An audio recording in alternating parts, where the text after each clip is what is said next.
Thank you, Juliana. Let me just remind you of a couple of things that you probably already know to be true. The first is this: the life that we're called to live as followers of Christ is not easy. So hopefully you already know that. The second thing hopefully you already know is this: this difficult life that we're called to live, we keep screwing it up, don't we? And it's not that it's nothing but failures, but too many times our Christian lives look like a sine curve, up and down, success, failure, good for a day, bad for a day, good for a week, bad for a month, good for a month, bad for a week. And it's just kind of up and down, constantly fluctuating from success to failure, from following God and pleasing Him to messing things up. Well, with that in mind, with the beginning of the new year, we're starting a new series of messages that I'm calling Consistent. Because hopefully you recognize that God desires for me and better for you than what we just talked about. In fact, I desire for myself, and hopefully you desire for yourself better than what we talked about, a Christian walk that looks like that. Hopefully what we desire and what God, I believe, wants us to experience is a walk with Him that is consistent. It's consistently pleasing to Him. Now, recognizing we're not going to experience perfection, but we can make great strides towards consistency so that we go from having a walk that looks like this to one that looks like this. Getting increasingly more consistent. Well, to accomplish that, how are we going to pursue this? What is it that we need to know? Well, thankfully, the Bible, I believe, gives to us a tremendous example of what a consistent walk with God looks like. And I believe, in my own opinion, outside the example of Jesus Himself, the greatest example that we have of a consistent follower of God is found in the Old Testament with a character whose name is Samuel. And we're beginning today a series that I'm calling, again, Consistent, that's going to lead us to walk through the life of this Old Testament prophet Samuel. With all that in mind as backdrop, hopefully you're also aware, relative to this subject of consistency and consistency in our walk with God, that one of the challenges we have with respect to this is that we are regularly going to have to wait on God. We've shared our request with Him. We've shared, well, this is what I want you to do. This is what I need from you. And we're waiting on Him to act. And we don't like waiting, do we? No, we don't like waiting for anything. Just to give you an example, I've shared with you before that I am not a speeder. I'm really not. That's not to say that I never exceed the speed limit, but generally I try to keep it at the posted speed limit. And the only real problem I have with that comes when I use my GPS unit. And most of the time I'll use that if I'm leaving Greensboro. If I'm going an hour or so away, I'll turn it on. Even if I'm going to a place that I'm very familiar with. For example, on Friday I had to go to a funeral in Charlotte, and I used my GPS unit because I like it for a couple of reasons. One, not only does it show me exactly where I am and how much further until I'm going to take that next exit, it shows me what the speed limit is on the road, but it also, in the bottom left corner, shows this little box that says ETA, estimated time of arrival. And so on Friday, I get into the car, I punch my location in, and it says, you'll arrive at 2:28. Now, when I see that, I view that as a dare. I don't know why, and like I said, I'm not a speeder, but I see that and I think, it's not going to take me that long.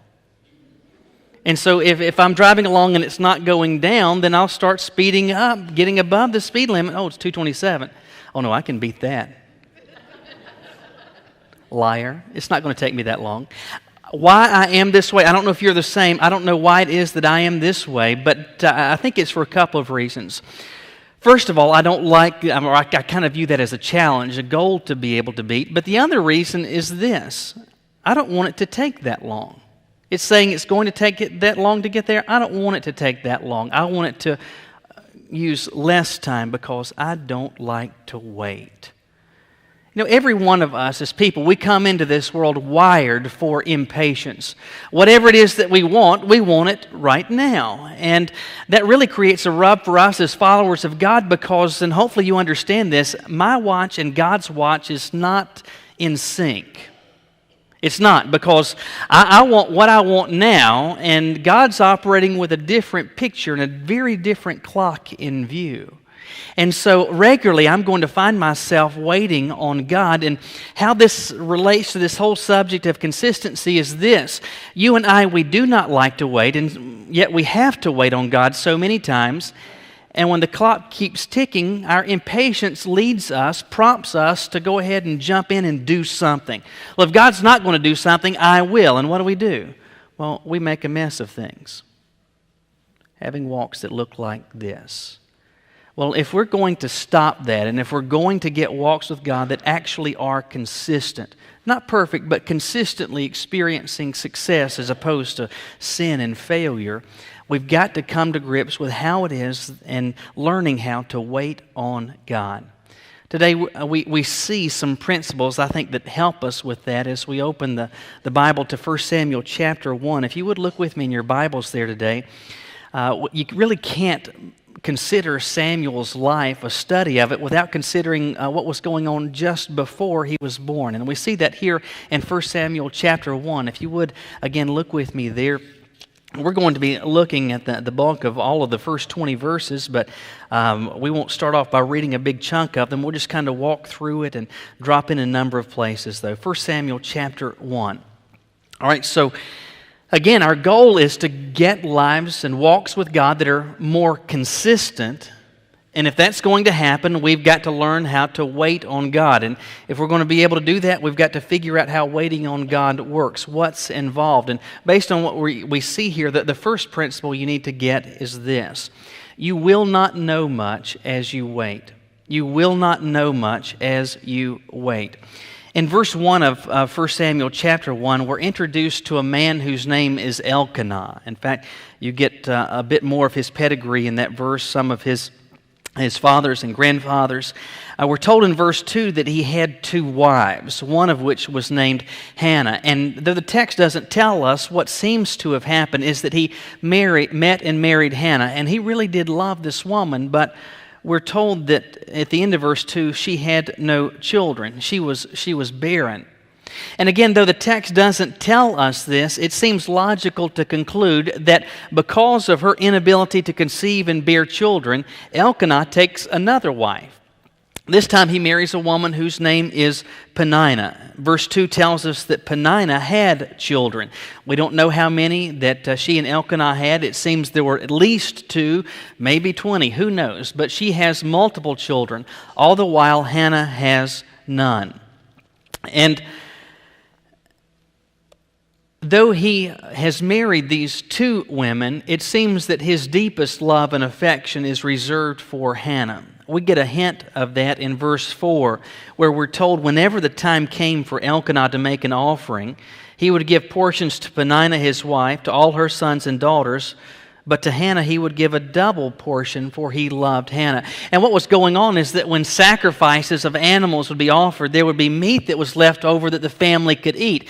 And what Elkanah would do is he would take and he would give some to Peninnah, and he would give some to all of his children. But to Hannah he would give a double helping, a double portion. This seems to be indicative of the real affection that he had and felt in his heart for Hannah. But verse 6 describes the relationship that existed between these 2 women. Verse 6 describes Peninnah as Hannah's rival. It says of Peninnah that she provoked her severely to make her miserable because the Lord had closed her womb.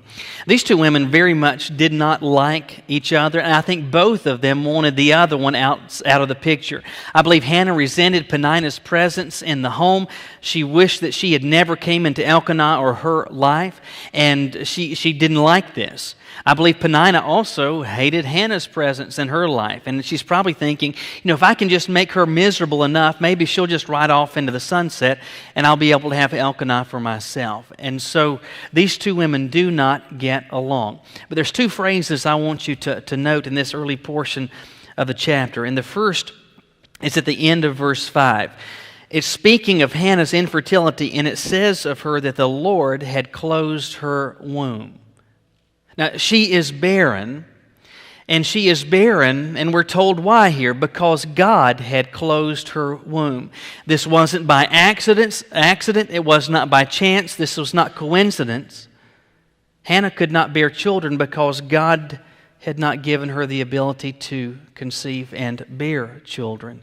It seems beyond that clear that Hannah recognized that this was an ability and this was an opportunity that was inextricably linked to the power of God. And until such time that God intervened, she was not going to have children. And though the text does not tell us this, you can only imagine that consistently she's going to the Lord and saying, God, this is my circumstance, and desperately, God, with all of my heart, I want to be able to conceive. I want to be able to give birth to a child. God, will you please do something about this? But the other phrase I want you to note is in verse 7. It's 3 words. It says, so it was year by year. Year by year. This hasn't been going on for just a short time. It wasn't that, it was in January and February, Hannah was thinking, I'd like to have children, and she's not able to conceive. This has been something that's been going on for years. Again, it seems that she has been talking to God about this, bearing her heart to God, asking Him to intervene for years. She knows unless God acts, nothing is going to change. And so what she has to do is to wait. Which leads us to our first principle, which again is this: you will not know much as you wait. And there's 2 aspects of that thought. The first has to do with the length of the wait.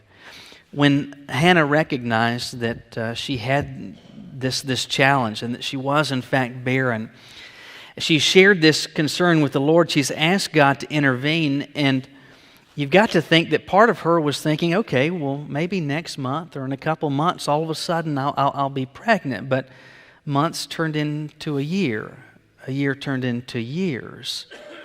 She's shared this with God. She's asked Him to work, and she's waiting. She's waiting, but she has no idea how long she is going to have to wait. Likewise, you and I, in our relationship with God, there's going to be occasions where we go to God and we share with Him what's going on in our heart. We express to Him our need. We paint for Him the picture of our circumstance. And we say, God, I need you to act. And so we sit back then and say, okay, I've given this to the Lord. And we just wait. Tick-tock, tick-tock. And as you're waiting, you don't know how long it's going to be. Not only are you uncertain and do you not have all the details related to how long you're going to have to wait, it's also uncertain as to what exactly it is that God is going to do. All Hannah knows is this: she has shared her request with God. She has borne her heart to the Lord and said, God, I desperately want to be able to have a child. I'm asking for you to intervene. I'm asking for you to open my womb. I'm asking for you to give me a son. She doesn't know how long she's going to have to wait, but beyond that, she doesn't know what it is that God is going to do. He may say yes, He may give her a child, or God may say, no, I'm not. Instead, I've got this other responsibility. I've got this other opportunity that I want you to be about. As a child of God, regularly you're going to find yourself in a similar circumstance. It could be that you're praying and asking God and waiting on an opportunity to come, for a child to come, for a job to come, for a million other things. And as you're waiting, you will not know how long you're going to have to wait. And beyond that, you do not know what it is that God is going to do, how it is that He is going to respond. Maybe it is that you're praying that God will give to you, and you and your spouse, you've been praying that God will give to you a new house, and you're saying, God, this is kind of where we are. This is how we view our need, and we're just praying that you would open up a door of opportunity. And it may be that how God works is to so affect your heart that you become content with what you have. It may very well be that God works in a different way, where He creates a job transfer. You move to a new city, and that's how you get a new home. What I'm saying is this: you and I are going to have to wait on God, and as and while you are waiting, you're not going to know very much. I don't say that necessarily as good news. I don't like this any better than you do. But it's reality. As we wait on Him, we are not going to know much. In fact, sometimes we may not know anything at all. But that's where patience becomes a real virtue. Because, and you understand, there is a difference between waiting and patience, isn't there? I mean, we all have to wait, and as a child of God, you're going to have to wait on God. We all have to wait, but All of us are not patiently waiting. What then is the difference? I believe patience is this. It is the ability to wait and be okay in waiting, even when you don't have the details. I believe patience is the ability to wait and be okay in waiting, even though you do not have all of the details. Let me explain it this way. The other night, I took Nathan, Andrew, and Philip to go see the new Star Wars movie. We virtually never go to the movie theater because it's so expensive, but we just decided as a treat we're going to take the older boys to go see this movie. They like Star Wars. This thing has come out with all this hoopla. Let's go see this. And so, knowing that this movie has been so phenomenally popular, the movie started when we were going was at 6:40, and I didn't know, is the theater going to be packed? I don't want to walk in there at 6:35 and have to sit in somebody's lap, and so let's get there kind of early. And so I got there with the boys at 6 o'clock. We buy our tickets, we go into the theater. The theater at that point is virtually empty, and we sit down, and what they're showing on the screen essentially are commercials. And we watch commercial after commercial for, 15 or 20 minutes or so, and finally the boys start saying, well, when is the movie going to start? And I said, it starts at 6:40. And they said, how much longer is that? I said, you've got about 25 more minutes. Okay, and so we continue to watch these commercials. Well, finally at 6:40, the lights begin to dim, the curtains pull back, the screen gets wider as the lights dim, and the boys say, hey, the movie's starting. And I said, no, there's previews now. And so the lights go down, and they start showing 47, 48 previews for different movies. And you know how it works. Once the previews are done, different theaters, there's one little trailer that they run that shows popcorn and drinks. Turn your cell phones off, go to the bathroom, whatever. Don't holler. Put your cigarettes out, whatever it says. And so, So I'm seeing that, and the boys are getting antsy at this point. They said, Daddy, when is the movie going to start? I said, it's going to start as soon as this is over. And they're like, okay. And as soon as that finished, all of a sudden you begin to see the opening credits to Star Wars. Now, the guys waited, and they did pretty well, but they were getting kind of antsy, but they did okay. Why? Because I was giving them updates. And I was telling them what was going on and what it was that they should expect. Hey, the start time is 6:40, then it's the previews. After this, then the movie starts. They were able to be okay in waiting because they had all of this information. What I'm saying to you and what I'm reminding myself of is this: God doesn't operate that way, and He's not going to be giving to you all of those details. Hannah has not waited for a matter of days or months, but it has been year by year. And consistently, she continues to wait on and trust God. It was an experience and a demonstration of patience because she continued to wait on God even though she didn't know very much. I wish I could tell you that your experience was going to be different, but the reality is it's not going to be. As it was for Hannah, it will be for you. You'll not know how long you'll wait, and you don't know exactly what it is that God's going to come back with. It could be a blessing, it could be a challenge. But understand, He's going to come back with something. You just don't know what it will be or when it will be. You'll not know much as you wait. But there's a second principle you got to keep in mind, which is this: the longer you wait, the harder it gets. The longer you wait, the harder it gets. I've dealt with this a bit in the first principle, but the passage makes pretty clear there is real tension that exists between Hannah and Peninnah. These two women do not like each other. And here you have Hannah, who is desperate and praying for God, that He might open her womb, that He might give her the ability to conceive. She's waiting. The months have turned into years. The years have turned into multiplied years. That waiting is difficult. And understand that just waiting in and of itself, that stinks. There's no fun. There's no pleasure to be found or experienced in this. But this was exacerbated because of what her circumstances were.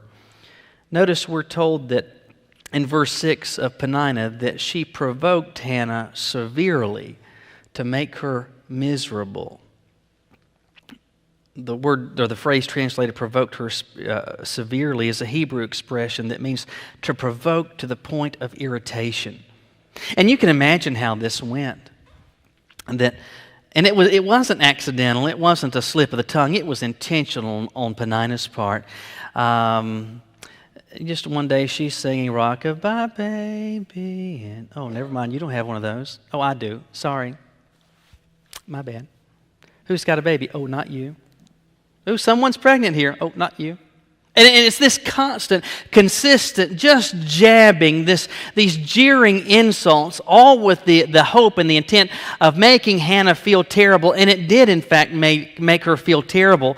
And so here you've got the aggravation and the difficulty and the challenge of waiting for an extended, unknown, indefinite period of time. That's bad enough.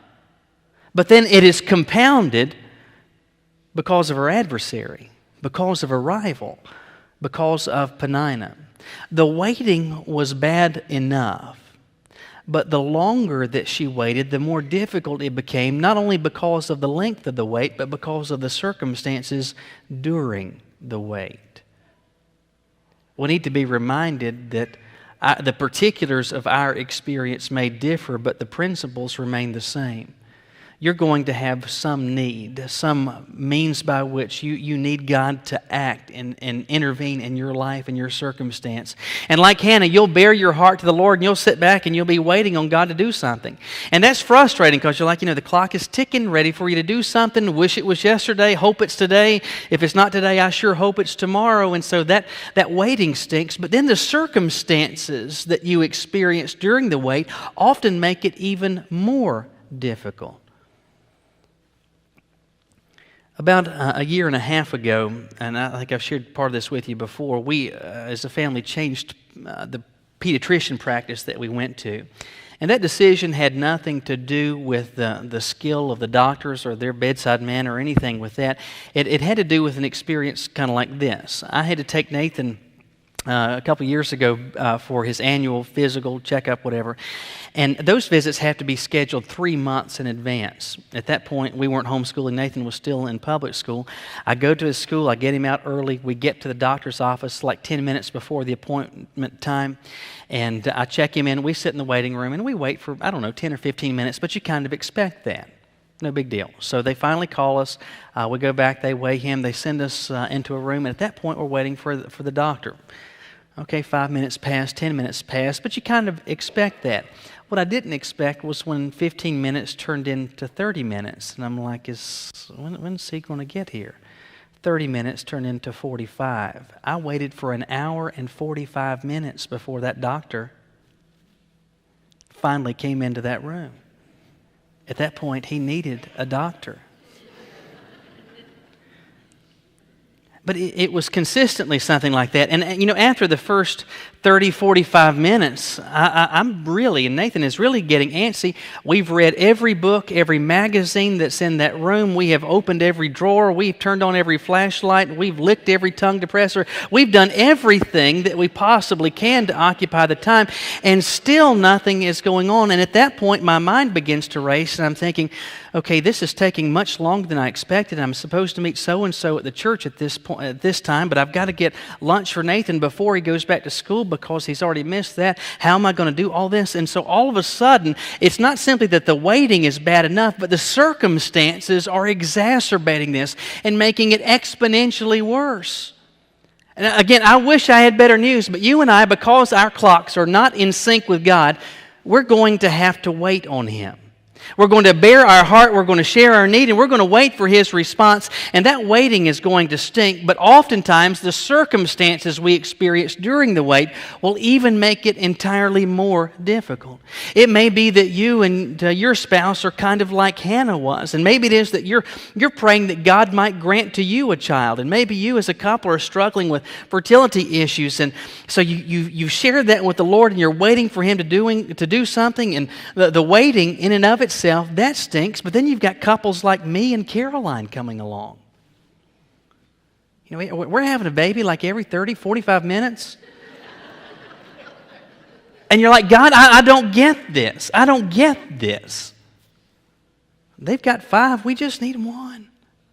and you keep waiting? Or maybe it is that you're waiting on God to open up and provide a job opportunity. Maybe it's that your job stinks right now, or you're out of a job and you're looking for work, and you've got friends, and it's not that you dislike your friends, but you think in terms of an employee, that joker's a louse, but that joker's getting promoted and getting transferred. All these doors of opportunity are opening, and I can't even get the first call back to get an interview. And the longer you wait, the more difficult it becomes, not simply because of the length of the wait, but because your mind begins to race and the circumstances make it even more difficult.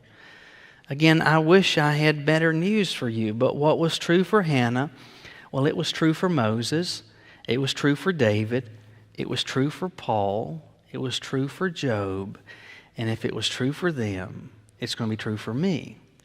It's going to be true for you. The longer you wait, the harder it gets. But let's conclude with a positive thought, with a positive reality, which is this. Consistent patience yields consistent blessing. Consistent patience yields consistent blessing. I love verse 8. Some people, their favorite verse of the Bible is John 3:16 or Philippians 4:13 or something like this. This is one of my favorite verses in the Bible because I think it's maybe, if not one of the funniest verses in the Bible. All right, so get this. Hannah is despondent. She's discouraged. She is so downhearted and discouraged by all of this. And Elkanah, her husband, comes alongside her and he says, Hannah, why do you weep? Why do you not eat? I mean, she's to the point where she doesn't even have an appetite. Why is your heart grieved? And this is the funny part. Am I not better to you than 10 sons?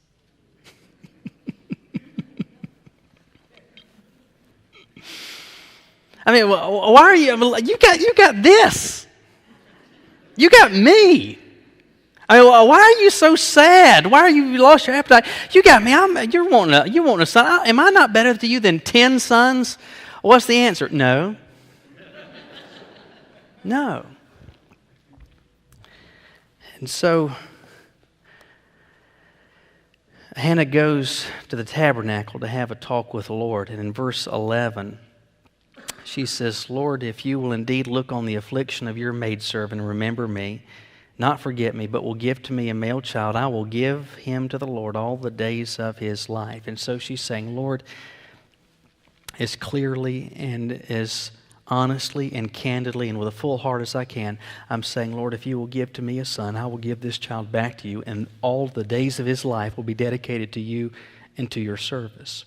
But I cannot dedicate to you what I do not have. And so, Lord, I'm asking for you to hear my prayer and give to me a son.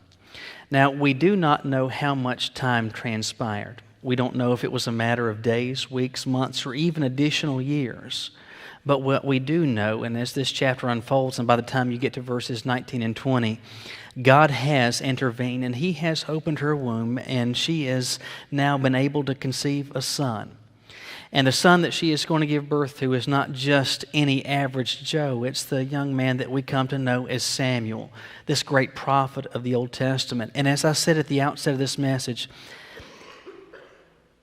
perhaps outside of Jesus, the single greatest example of someone with a consistent walk with God anywhere in Scripture. That's the son that she gets. That's the son that she gets. Hannah had been waiting on God. And the truth was, in fact, she really had no choice about it because she had this physical state that she could not do anything to change. She was barren and could do nothing about it, but her trust has been intentionally placed in the Lord. She made her heart's desire known to the Lord. She put the ball in God's court, and then she waited. But the truth is, as she waited, she did not know what God would do, when He would do something, or what it was that He would actually do. All it seemed that she did was to say, I'm waiting and I'm trusting you. Recognizing and understanding that whatever God did, it was for her good. Likewise, I cannot tell you how it will be, when it will be, or what it will be that God will do as you are waiting on Him. Maybe you're asking God, and the burden of your heart right now is that He might intervene in your body or the body of a loved one.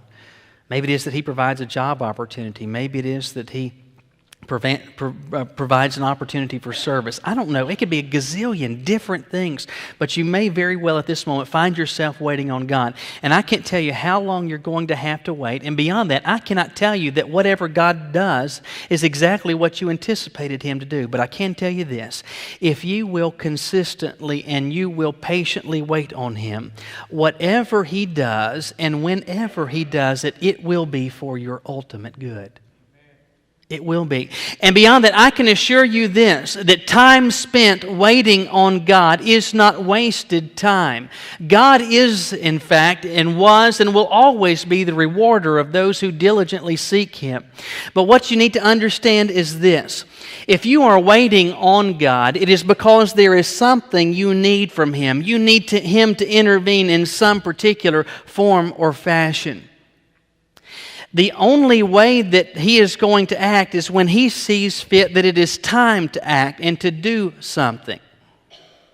So the only way that you're going to experience what you want Him to do, which is to do something, is to wait on Him. That by reverse application leads us to this thought. If you and I decide that we will not wait on Him, we will miss out on what He was going to do. If in fact, and I believe wholeheartedly it is, that consistent patience yields consistent blessing, the reverse has got to be true. That impatience and a refusal and a choice not to wait on God causes us to miss out on the blessings that God otherwise would have brought into our lives. Back in early November, I had gone to a panel discussion that they were having over at Calvary Baptist in Winston. And the reason I went is because one of my personal heroes is a man named Dr. Al Mohler. He's the president of Southern Seminary, and in my estimation, the most brilliant evangelical mind living today. I love to hear him. I love to read him. Just very much in awe and respect of this man. Anyway, so he was part of this panel discussion dealing with God, the Bible, and human sexuality. And so I went to hear this. And so the program lasts for about an hour and a half. And at the end, they said, out in the main lobby, we've got various books that have been written by the various individuals on the panel. You know, encourage you to go by, see if there's something that you want, buy it, take it home, whatever. Anyway, one of the books that was out there I knew was Dr. Mohler's latest book. It had just come out the week before, and I didn't have it. And I thought to myself two things. I want a copy of that book, and I also want his signature in it. And so by the time I get out to the lobby, it's kind of chaotic. There's a lot of people there that night, and so I finally make my way to the table, and I find Dr. Mohler's book, and at that point, I go to get in line to pay for it. When I get to the end of the line, I realize that it essentially ends in Kernersville. And I thought, well, I want to be here all night. I don't want to be here all night. I want this book, and I want Mohler's signature in it, but I don't want to wait. And so finally, I decided this. I want this book, and I want him to sign it, but I don't want to wait. But if I won't wait, I won't get this book, and I won't get him to sign it. So what I do?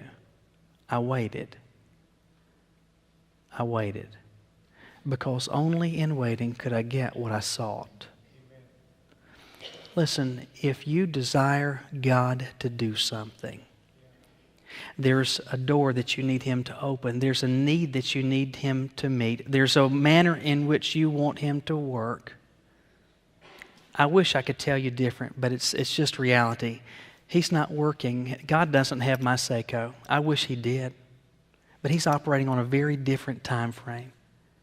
And because of that, I am, and I'm no better than you, and none of us is any better than Hannah. We're going to have to wait on Him.